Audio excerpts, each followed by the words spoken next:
some advices about socializing and doing business with Indonesian. And also we will tell you the connection between their religion and business. Many different religions are practiced in Indonesia, and their collective influence on political, economical, and cultural life is significant.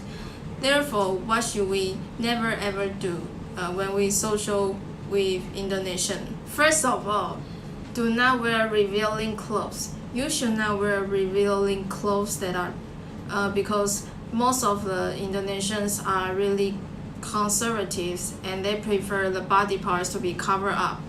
And this applies to both men and women. So clothes that are too open are not really pleasing to them. Second of all, using the left hand. Never use your left hand to give or take things because the left hand is seen as impure in Indonesia because they consider the left hand for bathroom purposes, and using the left hand is not a good habit, and even if you must use it, you have to apologize.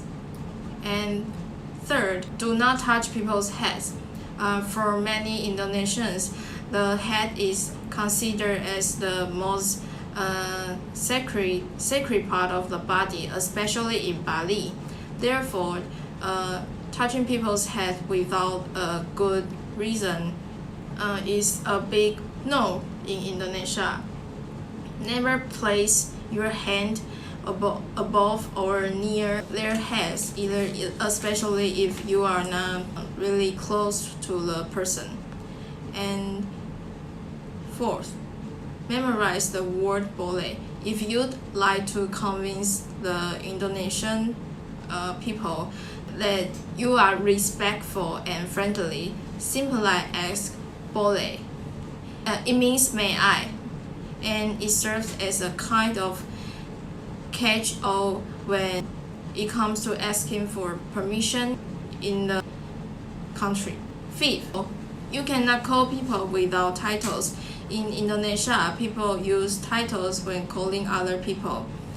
For example, when you call men, you can use bak in front of their name. When you call a woman, you can use bu or ibu in front of their name. The title depends on the gender or the age. When you call someone without title, you are seen as rude and disrespectful. Giving title is a sign of respect and also status. Hello, I'm Vicky Lee. I'm going to talk about when we do business with Indonesian, we should be follow the 7 points. The first point is follow the group norms. Indonesian, they tend to follow the group norms. They do not express emotion honestly and do not argue with someone directly. Therefore, they spend a lot of time in the meeting because they don't want to offend to somebody. So that they will spend a lot of time in it and often get nothing in the end of the meeting. And the second one is unpunctual. They always be late, no matter in any activities, such as wedding or funerals. It is normal to them for being late in 30 minutes up to an hour, and they call this rubber time jam carrot. Third, they always have to set fast because they don't want to rejecting to others. Because rejecting to others, that will let people consider as you are rude and selfish. So that if you can agree with someone, please say that you will go back to consider it. Afterwards, you can send an email or write a brief or message to reject it. Fourth, let them lead the reason of conversation.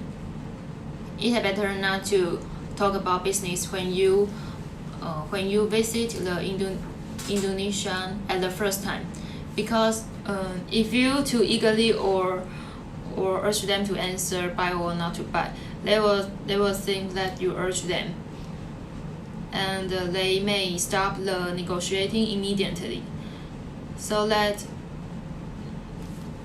your cooperation proposal will fail. Fifth, be familiar with customs.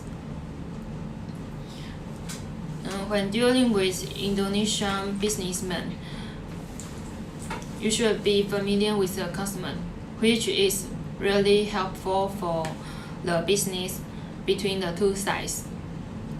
Six, they don't like bargaining. That is different with Chinese, because Chinese people they always want to win the client's recognition, but Indonesian they think that it's okay to have it for success or failure. And the last one is they like to send gifts. Indonesian they like to receive gifts and send gifts, no matter at any different occasions.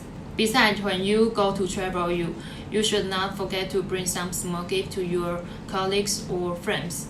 If you don't do that people will think that you are selfish. Hello, I'm Kara.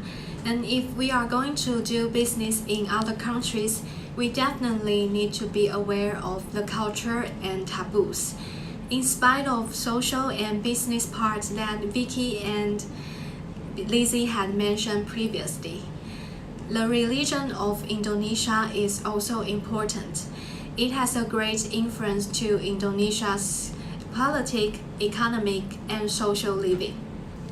The Indonesia Constitution guarantees freedom of religion and also demands every citizen should have his or her own religion and fill it into the religion field in identification card. Few years ago, the government only admits 6 religions, which are Islam, Christian, Catholic, Hinduism, Buddhism, and Confucianism. However, for the people who do not believe in these 6 religions are forced to leave the field blank. It is not only to be a discrimination to them, some government officials do not issue them the identification card and also consider them as atheists. Unfortunately, in 2017, the government allows other religions to be legal, not limited 6 religions only, which is a great welfare to those minorities.